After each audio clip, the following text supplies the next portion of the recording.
تیری یاد ستاری ہے آ بابا، ایک بار لوٹ کے آ بابا، ہم رہ گئے ہیں تنہا بابا، ہم رہ گئے ہیں تنہا بابا، ایک بار لوٹ کے آ بابا، آ جائیں گے امی کہتی ہے، یہ کہہ کر روتی رہتی ہے، آ جائیں گے۔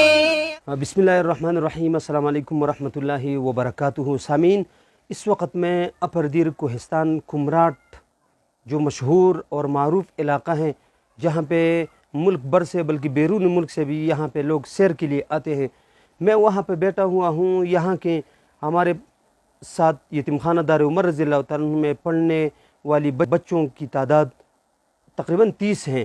آج میں پھر آیا ہوا ہوں، 12-13 بچے ہیں ادھر، ان کے ساتھ میں نے کہا کچھ باتیں کر لوں اور آپ کے ساتھ شیئر کر لوں، لیکن یہ بدقسمتی سے یہ بچے کوہستانی ہیں، ان کو اردو بھی نہیں آتی اور ان کو پشتو بھی نہیں آتی، اس وجہ سے یہ بولنے سے قاصر ہیں، مطلب زبان نہیں بول سکتے ہیں۔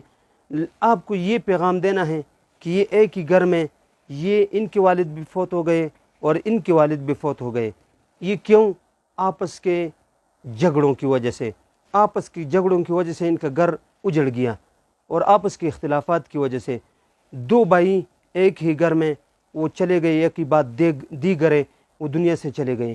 ہمیں کیا کرنا چاہیے؟ آپس کے جتنے مسئلے مسائل ہیں، چاہے وہ قید کا ہوں، روڈ کا مسئلہ ہوں، چاہے وہ رشتہ داری کا مسئلہ ہوں، چاہے وہ پہاڑی کا مسئلہ ہوں، کسی درخت وغیرہ کا مسئلہ ہوں، ہمیں وہ حل کرنا چاہیے جرگے کے ذریعے، علاقے کے بڑوں کے ذریعے، ان کے سامنے بات رکھ کر ہمیں اپنے مسائل حل کرنا چاہیے۔ یہاں پہ قانون کو اپنے ہاتھ میں نہیں لینا چاہیے۔ قدم اٹھانے سے پہلے، قلم اٹھانے سے پہلے اور اسلحہ اٹھانے سے پہلے ہمیں سوچنا چاہیے، نہیں تو پھر ہمارے بچوں کا مستقبل یہی ہوگا۔ یہ بچے پسماندہ علاقے میں رہتے ہیں، انہوں نے یہ اسکول اور مدرسہ ان کا دروازہ بھی نہیں دیکھا، یہ ابھی اتنی دور جا کر یتیم خانہ دار عمر رضی اللہ عنہ میں لوئر دیر جا کر پھر یتیم خانہ دار عمر میں پڑھیں گے۔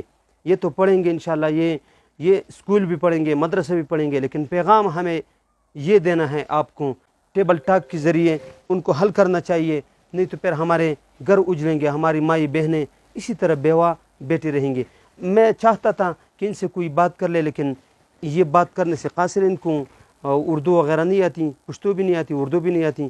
بہرحال اسی پر اکتفا کرتے ہیں۔ یتیم کی کفالت یہ جنت کی ضمانت ہے، یتیم کی کفالت یہ رفاقت رسول بھی اور جنت کا حصول بھی۔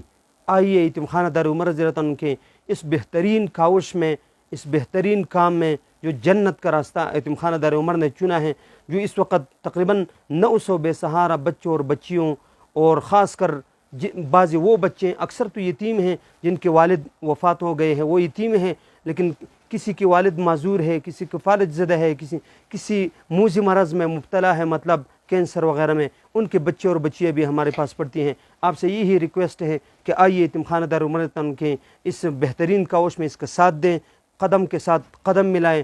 آپ کا سب سے بڑا تعاون ہمارے ساتھ یہ ہے کہ جتنے صاحب ثروت، صاحب حیثیت لوگ ہیں، ان کے سامنے یہ پیغام شیئر کریں۔